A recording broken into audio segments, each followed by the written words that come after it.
అంటే నాగార్జున గారి కెరీర్ మీరు అనుకున్నట్టుగా స్మూత్ సెయిలింగ్ లోనే వెళ్ళిందండి బిగినింగ్? లేదండి, బిగినింగ్ లో చాలా ఫ్లాప్స్ వచ్చినాయి తనకి.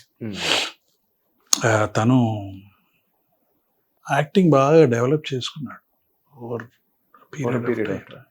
చాలా సినిమాలు ఫ్లాప్ అయినాయి. అరణ్యకాండ, సంకీర్తన,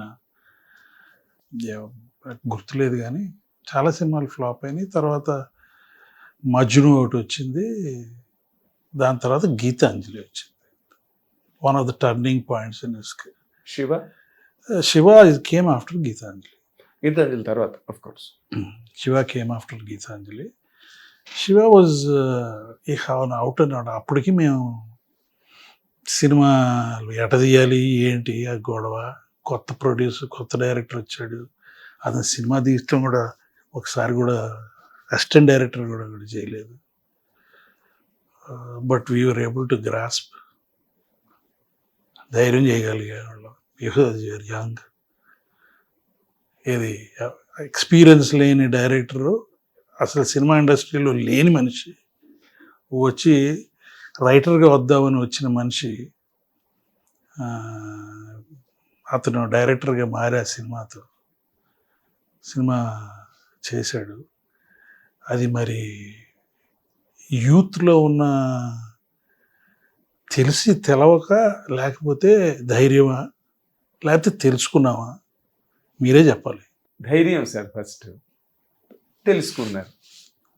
బట్ అది చరిత్రను మార్చేసింది కదండి శివ అనే సినిమా. నిన్న లేదు మొన్న నేను వరుణ్ గారిని ఇంటర్వ్యూ చేసినప్పుడు కూడా ఆ మాట చెప్పారు నాకు. నేను కథే చెప్పలేదు వాళ్ళకి, అసలు ఒక సీన్ టేకింగ్ చెప్పాను, షార్ట్స్ ఎట్లా ఉంటాయని. లేదు కథ చెప్పాడండి, కరెక్ట్ కాదు. దాంట్లో చాలా ఘర్షణలు జరిగినాయి. కథ ఇది ఇక్కడ ఈ సీన్ కరెక్ట్ కాదు, ఆ సీన్ కరెక్ట్. అసలు ఆయన్ని డైరెక్టర్గా పెట్టడానికి కూడా చాలా యుద్ధం జరిగిందంట కదా సార్, ఆయనతో సినిమా చెయ్యాలంటే కూడా. యుద్ధం ఏం జరగలేదు అంటే ఒక ఘర్షణ చెయ్యాలా వద్దా? లేదు అది ఏం లేదు, అటువంటిది ఏం లేదు. అప్పుడు వేరే సినిమా చేయాల్సి వచ్చింది నాగార్జున. సురేంద్ర గారికి వేరే సినిమా చేయాల్సి వచ్చింది కోదండరామిరెడ్డి డైరెక్షన్లో.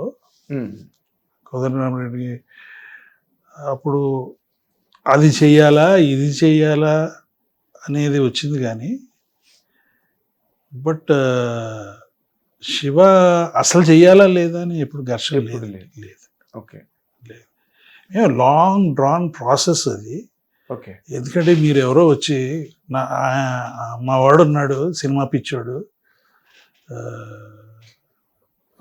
సినిమాలు చేస్తానన్న, స్టోరీలు రాస్తానన్నాడు, నువ్వు ఒకసారి కలువు అంటే, కృష్ణరాజు గారు మా సౌండ్ ఎడిటర్, ఆయన వచ్చి ఒక 15 నిమిషాలు విను అంటే నేను విన్నాను. అప్పటికే ఆయన రామోజీరావు గారి దగ్గరికి వెళ్ళాడు, రామానాయుడు గారి దగ్గరికి వెళ్ళాడు.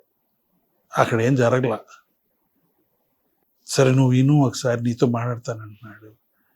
అంటే కూర్చొని 2-3 గంటలు మాట్లాడాను నేను. అక్కడి నుంచి మొదలైంది. I was impressed with him. What has really impressed you అండి ఆయనలో?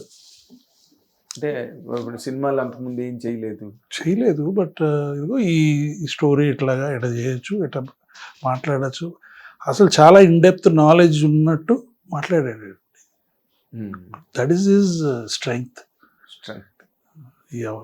అది ఈ సినిమాలు చూసి అబ్జర్వ్ చేసిన అదంతా మైండ్ స్పంజ్ లాగా తీసుకుని he has what is called eidetic memory. ఏదన్నా చదివితే అది వర్బాటం యూ కెన్ రిపీట్.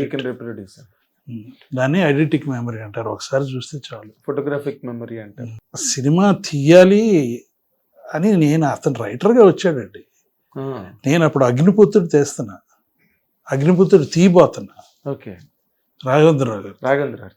సో అప్పుడు అక్కడ అగ్నిపుత్రుడి కథ ఇదవ్వలేదు, ఫైనలైజ్ అవ్వలేదు, జరుగుతున్నాయి డిస్కషన్స్.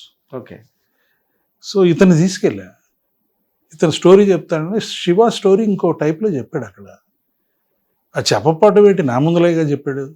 ఓకే, తను ఏమో మర్చిపోయాడో లేకపోతే వేరే రకంగా చెప్తున్నాడో నాకు అర్థం కాదు.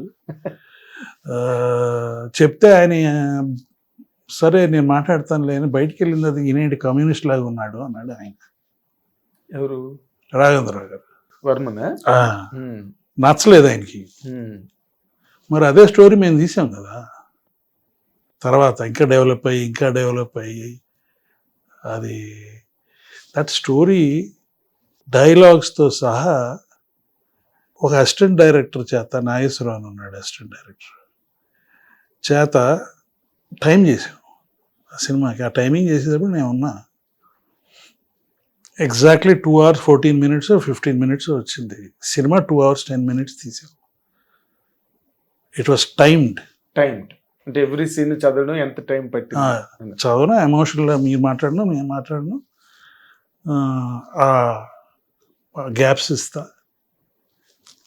సాంగ్ ఎంత ఉంటుంది, ఇది ఎంత ఉంటుంది, ఇది ఎంత ఉంటుంది, లెంగ్త్లు అవన్నీ యాడ్ చేసి ఒక టైంకి వచ్చినాయి. ఉమ్, చాలా ఎలాబొరేట్గా చేశారండి.